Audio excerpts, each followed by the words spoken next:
So, magbigay po tayo ng komento doon sa debate nila Pastor Rian Puentes ng Baptist at ni Father Darwin Gitgano ng Roman Catholic sa paksa na patunayan daw ng Katoliko na sila ang nag-compile sa Biblia.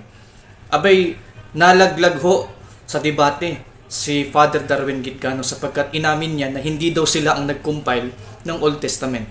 Narito ang video. So the next question ka. Ang ako magumpangutan na, pwede ba i-compile? Pwede ba i-translate? Before sa compile na i-compile, oy. Pero mo, sugot ka. Premise ni. Premise ni siya. Kay ingon man ka nga, di ba ang tema, pamatudan lagi ni mo. Nga kamo lagi ka compile sa buong. Proceed with the question.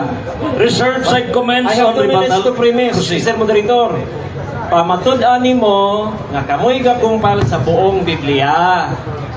And I said, ganina, ingon ko, patawag ba ni mong Biblia ang New Testament lang? Dili kay part. So, apil yun ang new, ang old. Mangutan na ko karon. Kung ang old ba, kamo ba'y ka-compile? Yes or no? No. Na, Ang topic na to, wala na sila nagka-pabor kunuhay, no?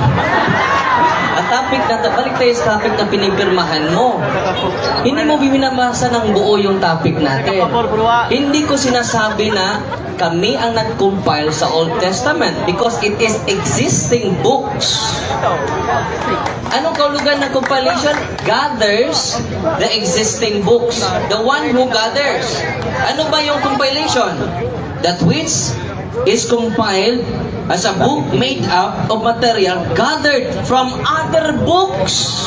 Kaya nga, dinidefine ko muna ang term compilation para meron tayong common understanding. Hindi yung translation.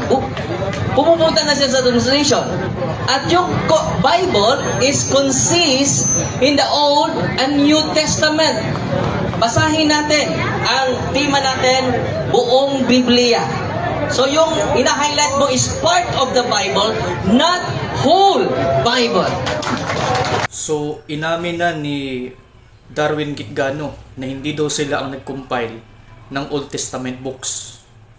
Hindi ko sinasabi na kami ang nag-compile sa Old Testament. Hindi ko sinasabi na kami ang nag-compile sa Old Testament. Hindi ko sinasabi na kami ang nag-compile sa Old Testament.